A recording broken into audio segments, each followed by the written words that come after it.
এটা আমাদের একটা নতুন জায়গা। এখানে আমি একটু সময় দিই। একটা নদীর পাড়ে গাছগুলো, তাদের শিকড়গুলো দেখা যাচ্ছে। হয়তো মানুষের শিকড় দেখতে পায় না, আমাদেরও এরকম শিকড় আছে যেগুলোকে আমরা রক্তনালী বা অন্যান্য শক্তিগুলো দেখি। তো মূল কথা হচ্ছে নদীর পাড়ে এই জায়গাটা আমাকে ভীষণ আনন্দ দেয়, আমি ভীষণ তৃপ্তি পাই।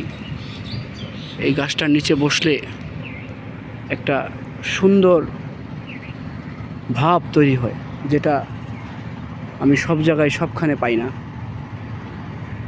এটাও একটা মানে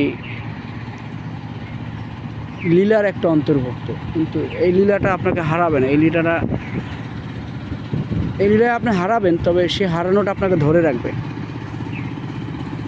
আর লীলার অনেকগুলো ধরন আছে। একটা লীলা হচ্ছে একটা বহুরূপী।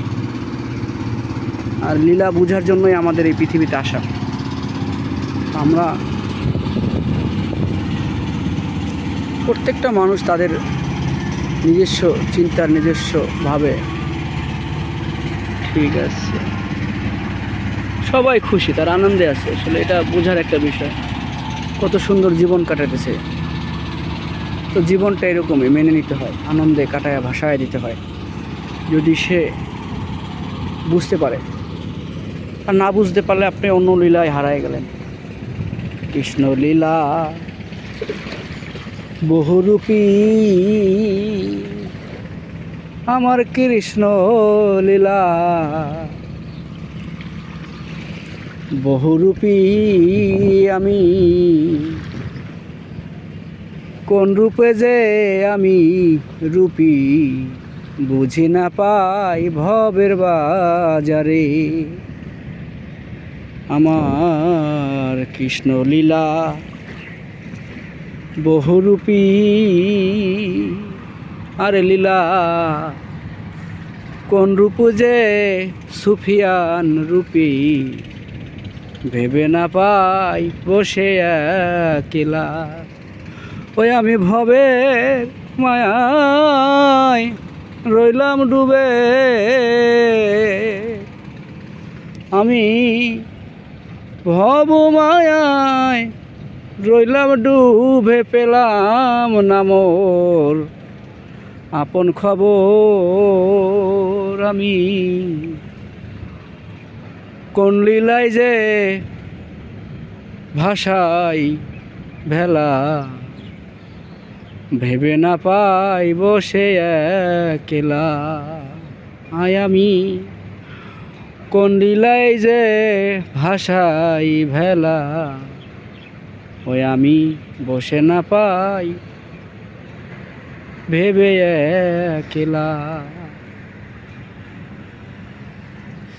ভাবতে ভাবতে জীবন আমার,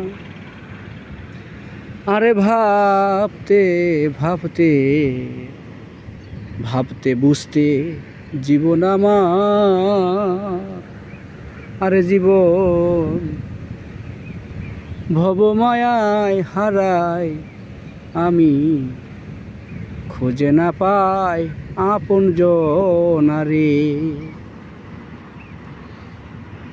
ভবমায়ায় পইরা জীবন, ওই আমি খুঁজে না পাই আমার আপন, কোথায় পাবো বলো তাহারে। ওই আমি খুঁজে না পাই ভব মাঝে তোমার দেখা, দুনিয়ায় আমি খুঁজে না পাই ভব মাঝে দেখা না পাই দুনিয়ায়।